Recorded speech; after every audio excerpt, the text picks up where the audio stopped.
Hello students, मैं राज किरंगाले, आपका maths and science coach from student first learning centre Hinganghat.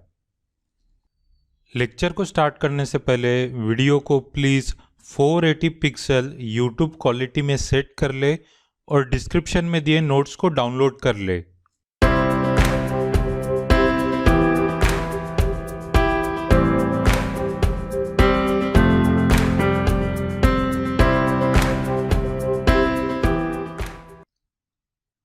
चलिए आज का लेक्चर शुरू करते हैं।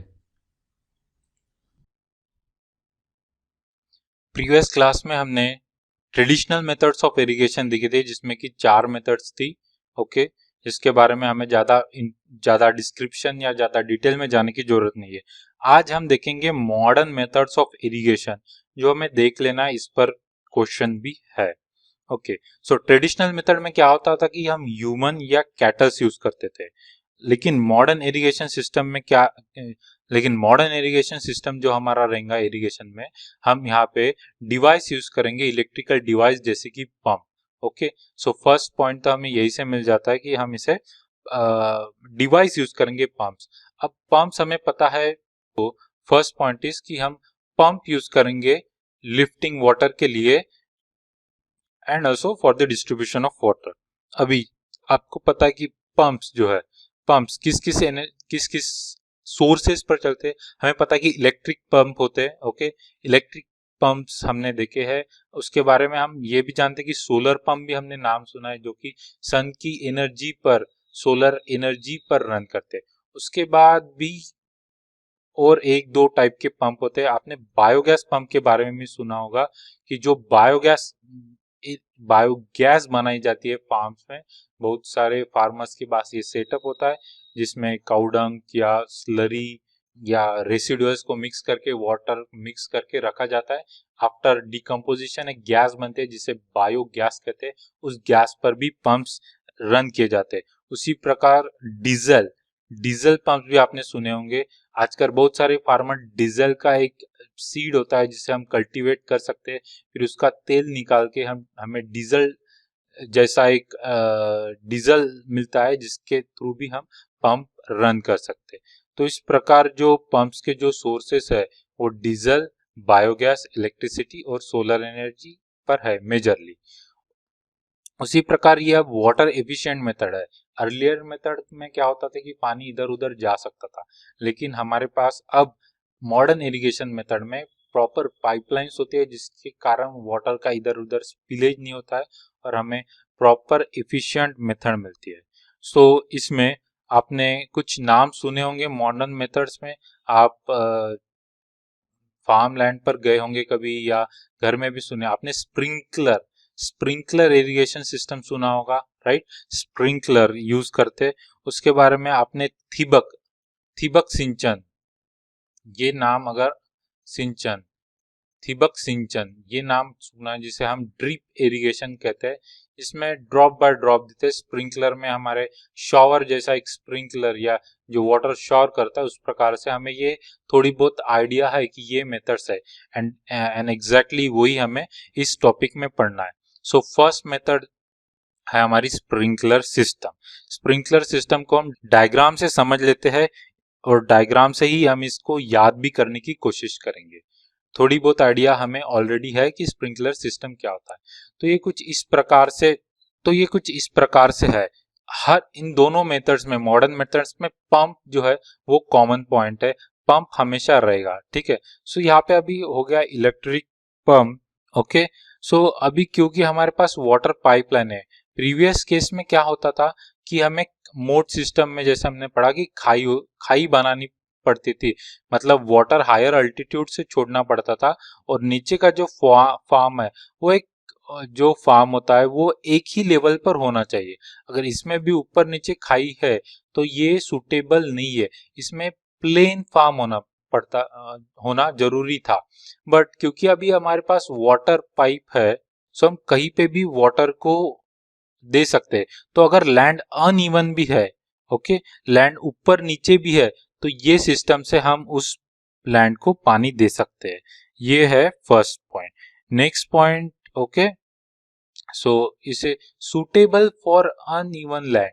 तो आप ये पॉइंट को कुछ इस प्रकार यहाँ पे नोट कर सकते हैं कि लैंड अनइवन भी है, ऊपर नीचे भी है, तो भी हम इसे यूज कर सकते हैं। अभी इसमें नेक्स्ट हमें क्या करना है, इसकी ज्योमेट्री पर नेक्स्ट पॉइंट हम देख सकते हैं कि जो भी है ये पाइपलाइन के एंड में परपेंडिकुलर डिस्टेंस पर हमने मेन पाइपलाइन को परपेंडिकुलर डिस्टेंस पर यहाँ पे नोजल लगा है जो रोटेटिंग होते हैं, जहां से पानी बाहर निकलता है। ओके, सो ये पॉइंट जो है परपेंडिकुलर वाला, ये हमारा सेकंड पॉइंट इसी डायरेक्शन में।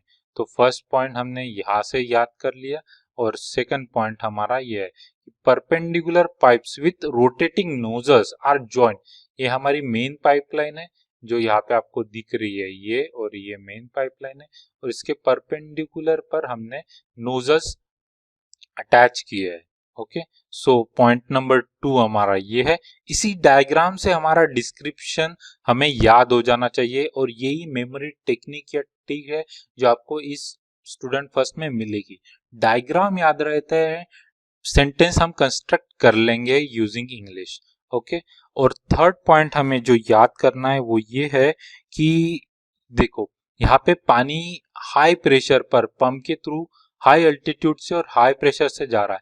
इसी कारण क्या होता है, ये पानी जो है इस पोजीशन पे, ये लोअर अल्टीट्यूड है, इसके कंपैरिजन में ये लोअर अल्टीट्यूड पर है, तो प्रेशर के कारण पानी ऊपर जाता है और फिर नोजल ओपन अप होता है और ये पानी स्प्रिंकल हो जाता है। हम इसे यहाँ पे लेते हैं। ओके, हम इसे यहाँ पे लेते हैं। प्रेशर के कारण पानी आ रहा है हायर अल्टीट्यूड से, फिर ये ऊपर रेज होगा, प्रेशर के कारण होता है ये जो नोजल है, स्प्रिंकलर जिसे हम कहते हैं, उसका जो नोजल है वो ओपन अप होता है और इस प्रकार पानी स्प्रिंकल हो जाता है।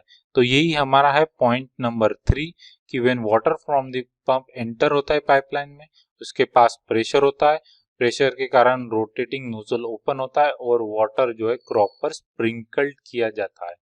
राइट, सो पॉइंट नंबर 3 आप यहां से याद कर सकते हैं।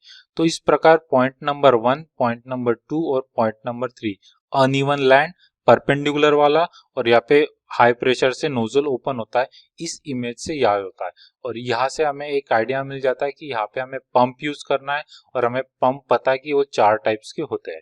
राइट, सो ये कंप्लीट सिनारियो हमें इस फिगर से याद हो जाता है। बढ़ते हैं नेक्स्ट सिस्टम की ओर, जिसका नाम है ड्रिप सिस्टम। इसे थिबक सिंचन भी कहते हैं। थिबक का मतलब होता है ड्रॉप बाय ड्रॉप, एक ड्रॉप फिर एक, मतलब वाटर जो दिया जाता है वो ड्रॉप बाय ड्रॉप दिया जाता है। लाइक इसका जब हम फिगर देखेंगे तो हमें और क्लियर होगा। ओके, सो बढ़ते हैं इसके फिगर की ओर। सेम सिस्टम है जहाँ जो प्रीवियस केस में था, पंप सिस्टम है, मेन पाइपलाइन है, मेन पाइपलाइन भी वैसी की वैसी है। जस्ट यहाँ पे जो परपेंडिकुलर पाइप का स्ट्रक्चर था, स्प्रिंकल था, जिसके कारण वाटर हम स्प्रिंकल करते थे, उसकी जगह मेन पाइपलाइन जो है इसमें ऐसे यहाँ पे लीक किए है, यहाँ पे ड्रॉप, यहाँ पे फिर ड्रॉप दिया है, मतलब यहाँ पे एक होल किया है, एक मिनिएचर किया है, जिसके कारण पानी यहाँ से ड्रॉप बाय ड्रॉप मिलता रहता है। इसी प्रकार ये इसमें पाइप का कंप्लीट नेटवर्क नेटवर्क बिछाया जाता है फार्म में, और हर रेगुलर इंटरवल के डिस्टेंस पर एक मिनिएचर होल दिया जाता है। इसके कारण क्या होता है, पानी जो होता है वो ड्रॉप बाय ड्रॉप मिलने के कारण आजू बाजू में कहीं पे भी वेस्ट नहीं होता है, जहां पे एग्जैक्टली रिक्वायर्ड है प्लांट को वहीं पे जाता है। तो ये उस एरिया में ये सिस्टम बहुत यूजफुल है जहाँ वाटर की बहुत स्कार्सिटी है। वाटर स्कार्सिटी जहाँ पे बहुत ज्यादा है वहां पे ये सिस्टम यूज होता है। ये सिस्टम सबसे ज्यादा वाटर इफिशिएंट है। ये सिस्टम जो है वो काफी ज्यादा वाटर एफिशिएंट है। ओके, सो यही कुछ इस प्रकार इसके पॉइंट्स है जो हम इस फिगर से याद कर लेंगे। सो देखते हैं इसके क्या क्या पॉइंट्स है। सुटेबल फॉर, अभी suitable for watering fruit plants या गार्डन या ट्रीज को, क्योंकि फ्रूट के प्लांट्स या वेजिटेबल के जो प्लांट्स होते हैं उसे रेगुलर इंटरवल पर पानी देना पड़ता है। पानी की जो खपत होती है, जो लागत होती है, वो बहुत ज्यादा होती है।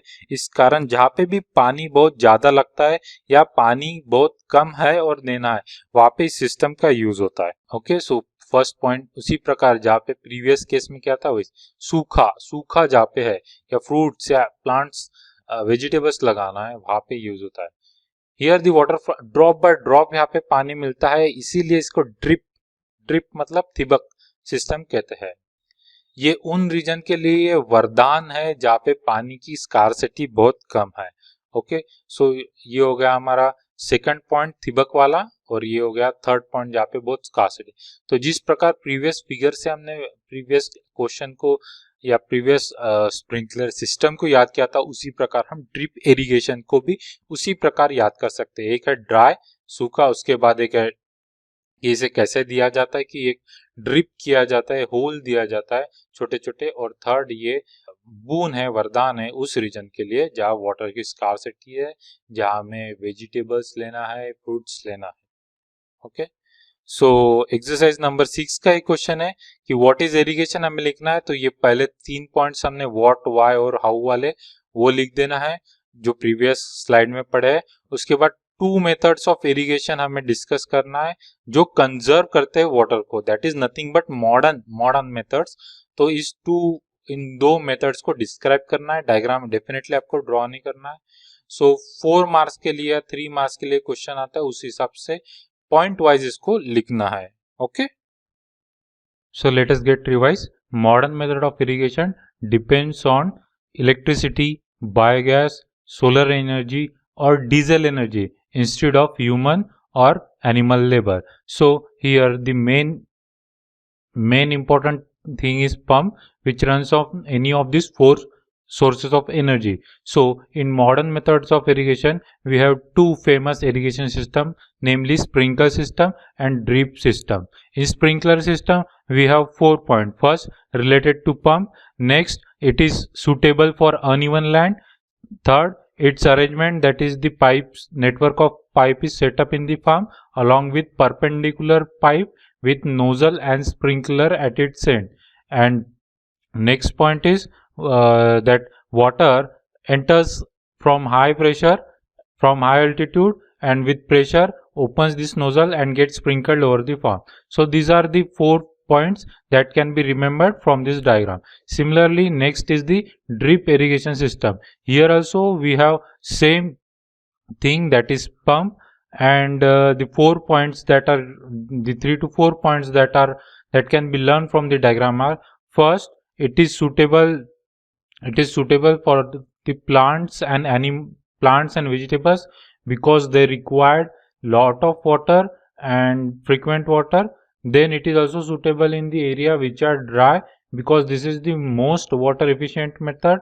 Then here the network of the pipe is set up in the farmland along with the miniature or hole at regular interval from where the water comes out, as a result of which water is supplied only to the required area and is not wasted in rest of the area.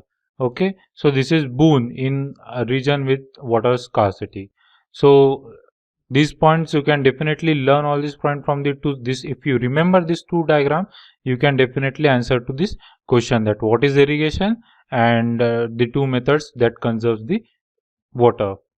सो इस प्रकार step number 4 यहाँ पे हमारी complete हो जाती है, जो कि थी इरिगेशन, जिसमें हमने ट्रेडिशनल 4 मेथड दिखे और मॉडर्न मेथड्स भी दिखे। अभी हम नेक्स्ट क्लास में हम देखेंगे नेक्स्ट स्टेप नंबर 5। आज का लेक्चर यही खत्म करते हैं। आई होप इससे आपको मदद होगी। मिलते हैं अगले लेक्चर में, तब तक के लिए goodbye and enjoy studying.